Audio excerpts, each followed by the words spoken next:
ভাই আপনার একটু কথা বলবেন ভাই, যারা বাইক নিয়ে আছে একবারে চলে আসুন।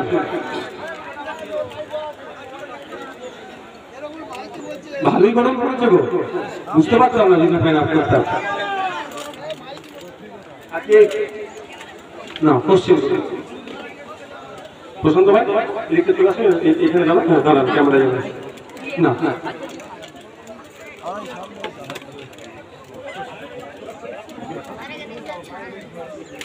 না, ধর্মীয় আবেগ দিয়ে ভোট আমি চাইনি। মানুষ এবং যারা নাস্তিক সকলেরই কিন্তু রাইট আছে দেশে বসবাস করা, কিন্তু কারো ধর্মকে নিয়ে খিল্লি করবে এবং তার দল চুপ থাকবে, তার দল তাকে এমপি সিটে কন্টেস্ট করতে দেবে, সেই সমস্ত সমাজ বিরোধী দেশের ধর্মনিরপেক্ষতায় যাদের প্রশ্ন যাদের জন্য এসে যাবে তাদেরকে কোনোভাবেই পার্লামেন্টে যেতে দেওয়া যাবে না। দেশের যেখানে আইন তৈরি হচ্ছে সেখানে এমন জনকে পাঠাবো যে ধর্মনিরপেক্ষতা বরকরার রাখবে, সাথে সাথে যে যার দ্বারাই আস্তিক নাস্তিক সবাই মাথা তুলে বাঁচতে পারবে সেই রকম মানুষকে আমরা প্রমোট করবো। সায়নী ঘোষ মহাশয়া কি বলেছিলেন, শিবলিঙ্গকে নিয়ে যেমন মন্তব্য করেছেন, ঠিক মমতা ব্যানার্জি মহাশয়া হরিচাঁদ গুরিচাঁদ ঠাকুর সম্পর্কে তার নামকে নিয়ে যেভাবে খিল্লি করেছেন তার জবাব দেবে। এবং নূপুর শর্মা যখন হযরত মুহাম্মদ সাল্লাল্লাহু আলাইহি ওয়াসাল্লামকে নিয়ে কটূক্তি করেছিল, সেই সময় ধর্মপ্রাণ মানুষেরা যখন প্রতিবাদ করছিল, দিল্লি যাওয়ার নিয়ে একটা ব্যঙ্গ করেছিল, এই ব্যঙ্গের জবাবও দেবে।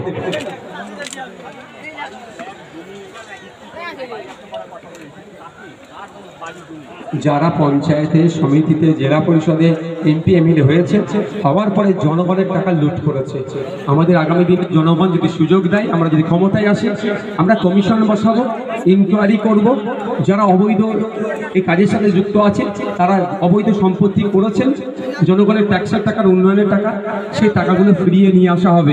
তো যদি বাড়ি বানায় ওই বাড়ির টাকাতে ওই বাড়িটাকে নিলামে তুলবো, বিক্রি করে যে টাকা আসবে কোষা করে জমা করে ওই টাকা আবার জনগণের জন্য খরচ করবো।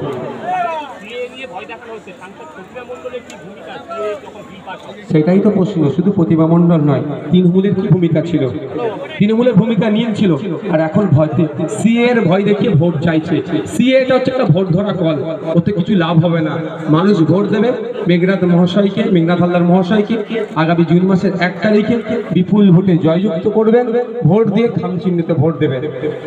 শুধুমাত্র সিএ এর ভয় দেখানো হচ্ছে। সিএ নিয়ে প্রতিভা মণ্ডল মহাশয়ের কোনো ভূমিকা ছিল না, পক্ষান্তরে তিনি বিজেপিকে সুবিধা করেছেন। আমি অন ক্যামেরা বলছি, উনি যদি সিএ নিয়ে কোনো ডিবেটে অংশগ্রহণ করে থাকেন বা পার্লামেন্টে কি ভূমিকা ছিল সেটা উনি জনমানুষে নিয়ে আসুক।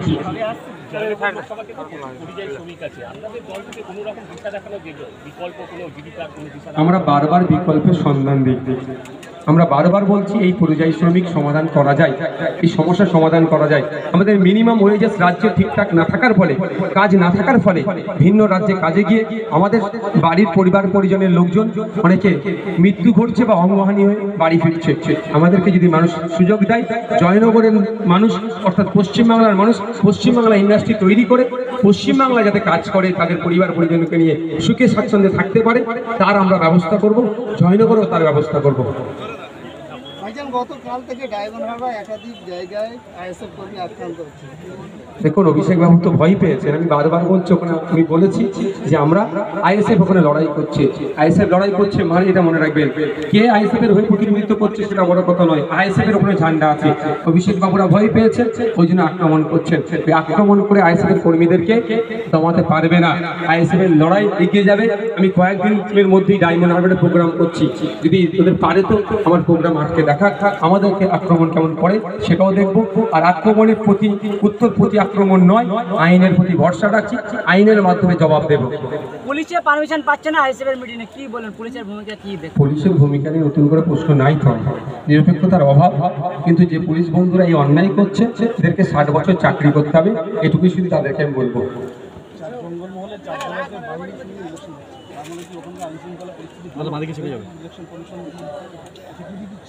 দেখুন, আমি যেদিনকে ইলেকশন নোটিফিকেশনের জন্য বক্তব্য দিচ্ছিলেন, আমি বলেছিলাম অনেক মিষ্টি মিষ্টি অনেক ভালো কথা শুনলাম, কিন্তু দিনের শেষে ভোটটা যাতে শান্তিপূর্ণ হয়, মানুষ নির্বিঘ্নে তার ভোটটা দিতে পারে, তার ব্যবস্থা সরকার করুক, কমিশন করুক। এখন বাহিনী শূন্য কি বাহিনী ভরে নির্বাচন হবে সেটা সম্পূর্ণ ইলেকশন কমিশনের উপর নির্ভর করছে। কিন্তু আমরা চাইব শুধু জঙ্গলমহল নয়, এই সুন্দরবনের প্রত্যন্ত গ্রামেও যাতে শান্তিপূর্ণভাবে ভোট হয়।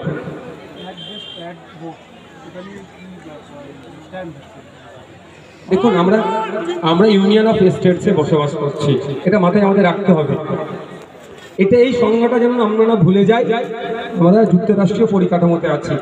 ওয়েস্ট বেঙ্গল, সিকিম, মণিপুর, তামিলনাড়ু, কেরালা, কর্ণাটক, মহারাষ্ট্র, হরিয়ানা, পাঞ্জাব, এক একটা কিন্তু ইউনিয়ন অফ স্টেটসের মধ্যে আমরা আছি। এই যে সংজ্ঞার উপরে কোনোভাবে আঘাত আসুক আমি চাই না, কারণ যদি আঘাত আসে আগামী দিনে আমাদের দেশের জন্য কত ক্ষতিকর হতে পারে। সুতরাং এটা যদি এক দেশ এক আইন আজকে বললেই হয় না, অনেক পরিকাঠামো আছে। এই রিসেন্ট ভোট হলো 4টে রাজ্যে, আবার যদি এক দেশ আইন হয় তাহলে এই যে কোটি কোটি টাকা খরচ করে, কয়েকশো কোটি টাকা খরচ করে ভোট হলো, ওই টাকাটা তো আমাদেরই ট্যাক্সের টাকা। যদি এই ধরনের কোনো পলিসি আনা যায়, এটা সর্ববৃহৎ ব্যাপার। জনগণের মতামত দিতে হবে, সিভিল সোসাইটি থেকে শুরু করে সমস্ত শ্রেণীর মানুষের মতামত নিয়ে আলোচনার ভিত্তিতে এগিয়ে যাওয়া দরকার। কিন্তু যদি চাপিয়ে দেওয়ার চেষ্টা হয়, এটা কিন্তু বুমেরাং হবে। এর দায় কিন্তু যারা এইটাকে ইমপ্লিমেন্ট করার চেষ্টা করছে দ্রুত, তাদেরকে নিতে হবে। গতকাল ভাঙড় বিজয়গঞ্জ বাজারে একটি বামফ্রন্টের সভা হয়েছিল। সেই সভায় আমরা দেখলাম যে আইএসএফের একজন বিভিন্ন অনুষ্ঠানে অংশ নিয়ে বক্তব্য দিয়েছে, সেই মিটিংয়ে উপস্থিত হয়েছে এবং কত সবাই স্লোগান দিচ্ছে। কি বলবেন? তার নামটা কি? নামটা ঠিক যায় না, সে কি আইএসএফের কর্মী? আইএসএফের বিভিন্ন মঞ্চে তাকে অনুষ্ঠানে বক্তব্য দিতে না, ব্যাপারটা হচ্ছে দেখুন, এ ধরনের অনেক সমাজসেবক বা বিভিন্ন রাজনৈতিক দলের কর্মীরা যারা প্রোগ্রেসিভ চিন্তা ভাবনা করে, অবিজেপি তৃণমূলের, আমাদের অনেক অনুষ্ঠানে এসে বক্তব্য দেয়। সেটা আমাদের অনুষ্ঠানে এসে বক্তব্য দিয়েছেন, লেফট ফ্রন্টের কোনো প্রোগ্রামে দিয়েছেন, আগামী দিনে কংগ্রেসের প্রোগ্রামে বক্তব্য দিতে পারে। তাকে তো আমি ধরে রাখতে পারি না যে আমার এখানে থাকতেই হবে, এই ধরনের বাধ্যবাধকতা নয়। গণতান্ত্রিক রাষ্ট্র, মতামতের পূর্ণ স্বাধীনতা আছে। যার যেখানে ভালো লাগবে, যে স্টেজে গিয়ে বক্তব্য দিতে ভালো লাগবে, সে সেই স্টেজে গিয়ে বক্তব্য দেবে। আইএসএফ এখানে কোনো রকম সংকীর্ণতা রাখেনি। আইএসএফ এখানে স্বচ্ছতা, স্বতন্ত্রতা বজায় রেখে, মানুষের বাক স্বাধীনতা বজায় রেখে রাজনীতি করুক, এটা আমরা চাই। তবে হ্যাঁ, যদি আমাদের পার্টির মেম্বারশিপ তিনি নিয়ে থাকে, যদি কেউ ওই ধরনের বক্তব্য দেয়, তাহলে বলবেন, তার প্রতিক্রিয়া আমার তাকে আটকাবো না, কিন্তু হলো পার্টির মেম্বারশিপটা তিনি পদত্যাগ করে দিয়ে অন্য পার্টিতে যান, যেতেই পারে, যে কোনো পার্টিতে যে কেউ। রাজ্যের আঞ্চলিক এবং যে ন্যাশনাল যে চ্যানেলগুলো আছে, তাদের যে এক্সিট পোল হয়েছে, তাতে দেখা যাচ্ছে যে তৃণমূল বিজেপিকে ভাগাভাগি করে দেওয়া হয়েছে সিটগুলো, এবং কংগ্রেসকে কোথাও কোথাও একটি বা দুটি সিট দেওয়া হয়েছে। সেখানে আইএসএফের কোনো নামগন্ধ নেই। সেই জায়গা থেকে প্রশ্ন একটা কি আইএসএফ এখনো দাগ কাটতে পারিনি? দেখুন, আমি একটা কথা বলি, বিগত দিন থেকেও বলে আসছি, আইএসএফ এর সাইলেন্ট ভোটার, আইএসএফ এর যে ভোটারটা হবে, যে পার্সেন্টেজ অফ ভোটটা আমরা পাবো, দায়িত্ব নিয়ে বলছি, তার 80% সাইলেন্ট ভোটার আছে। তাদের দেখুন না, আজকে এখানে এসেছে, কার বাড়ির সামনে পুলিশ গিয়ে দাঁড়িয়ে করে দিচ্ছে, এই যে ভয়, তাকে যদি বলতে, তাকে যদি ফোন করে বা তার সমীক্ষা নেয় যে আপনি কাকে ভোট দেবেন, সে কি বলবে? এসএফকে ভোট দেবে? তাহলে ভোট বললেই তৃণমূলী গুন্ডা বাহিনী মস্তানাজি শুনতে পেয়ে যায়, হয় তার বাড়ি ভাঙচুর করবে, তাহলে পুলিশকে দিয়ে মিথ্যা কেস দেবে। সেই জন্য কি শোনাতে গা ভেসিয়েছে। সময় কথা বলবে, যেদিন রেজাল্ট আউট হবে সেই দিন আশা করি আপনি আমাকে ফোনে নেবেন, আমি প্রতিক্রিয়া দেবো।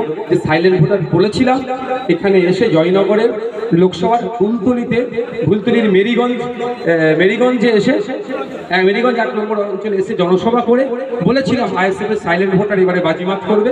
কতটা সাকসেস হয়েছি সেটা আপনি বলবেন যে না, আপনি সাকসেস হয়েছেন, অর্থাৎ আইএসএফ সাকসেস হয়েছে। দুজন রাখুক আর 4 জন রাখুক, সেটা আমার কোনো প্রশ্ন নয়। কিন্তু আমরা এটাও দেখেছি, বিভিন্ন সময় অবজারভারদের ফোন করলে নট রিচেবল আসছে। বিগত দিনের অভিজ্ঞতা থেকে বলছি, 2 জন বা 4 জনটা বড় কথা নয়। তারা ফোন করলে যে সমস্যার কথা আমরা তুলে ধরবো, ভোটাররা ফেয়ার ইলেকশনের জন্য তুলে ধরবো, তৃণমূলী গুন্ডা বাহিনীদের অত্যাচারের হাত থেকে বাঁচার জন্য যদি ফোন করি, তৎক্ষণিক যাতে ব্যবস্থা গ্রহণ করে, সেটা নির্বাচন কমিশনকে ইনশিওর করতে হবে। আমি বলতে পারবো না, বিজেপির ওটা অভ্যন্তরীণ ব্যাপার। বিজেপি শাখা সংগঠন আমরা যেমন নয়, লেফটেরও শাখা সংগঠন আমরা তেমন নয়। আমরা স্বতন্ত্র পার্টি, আমরা আমাদের প্রার্থী ঘোষণা করে দিয়েছি, লড়াইয়ের ময়দানে নামিয়ে দিয়েছি। গণতান্ত্রিক প্রক্রিয়ায় লড়াই হবে, অভিষেক বাবুকে পরাজিত করবে, নজরুল লস্কর মানুষের আশীর্বাদ যদি থাকে পার্লামেন্টে যাবে।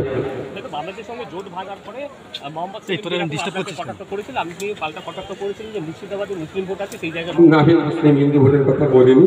একটা প্রসঙ্গক্রমে বলেছিলাম যে মিনাক্ষী বা মোহাম্মদ সেলিম সাহেব বা সুজন চক্রবর্তী মহাশয় বা শ্রমিক লাহিড়ী মহাশয় 3 বারের এমপি, উনিও তো ডায়মন্ড হারবার থেকে দাঁড়াতে পারেন, কথা বলেছি। তবে একটা কথা বলে রাখি, বাংলাদেশের সাথে আমাদের বন্ধুত্ব ছিল, এখন আমরা বন্ধুত্ব থেকে ডিটাচ হয়েছি, শত্রু নয়।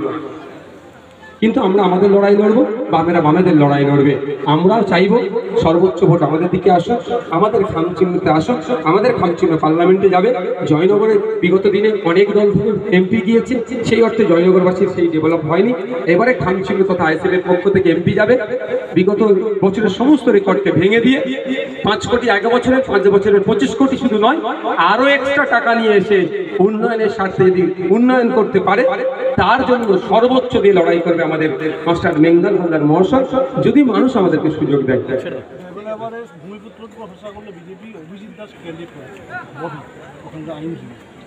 দেখুন, ভূমিপুত্রতে আমি এই শব্দটাতে আমি কিন্তু দেখুন মান্যতা দিই না।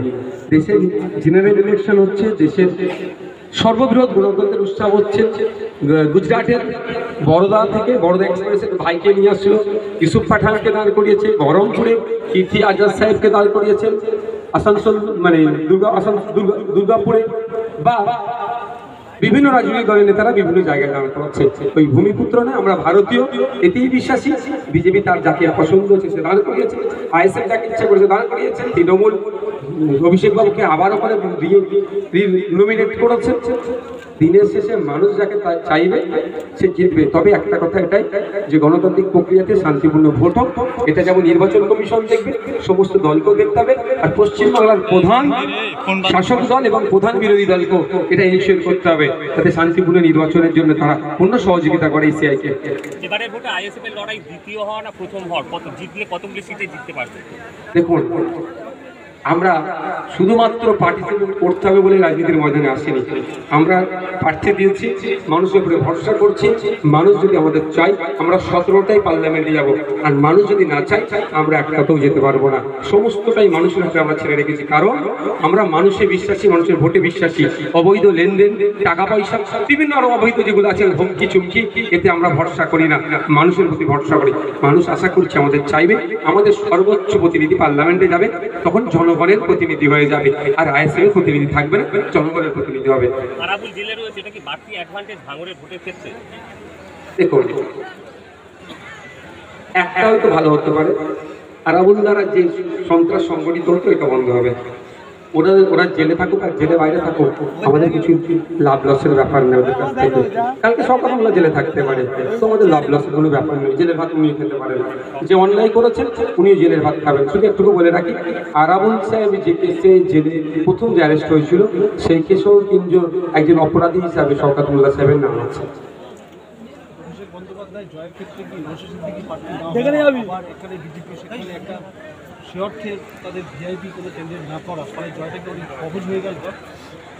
দেখুন, নওশাদ সিদ্দিকী ব্যক্তিকে নিয়ে আমাদের দল চলে না, আমাদের সিম্বলে আইএসএফ এর নামে ভোট দেবে। তো আইএসএফ এর ওখানে প্রার্থী দাঁড়িয়েছে। এবার অভিষেক বাবুকে বিজেপি ছেড়ে দিচ্ছেন কি না ছাড়ছেন না, নতুন করে বাংলার মানুষকে বলতে লাগবে না। আমরা দেখেছি তো, কালীঘাটের কাকু বারবার একটা কথা বলতেন, আমার পর্যন্ত এসে সীমাবদ্ধ থাকবে, আমার বসের কাছে যেতে পারবে না। বা তার ভয়েস টেস্ট এখনো কিন্তু ভোটে সাবমিশন হলো না। অনেক রকম দেখছি, অনেক কিছু অন্যায় করে বেড়াচ্ছে অনেকে, কিন্তু তাদেরকে যে কোনো টাইম চাইলে অ্যারেস্ট করতে পারে। না করিয়ে লিপসন হাউস কোম্পানির সার্চ হয়ে গেল, তো সেখানে গিয়ে কি দেখছি, তাদের কম্পিউটারে 14টা ফাইল ডাউনলোড করলো।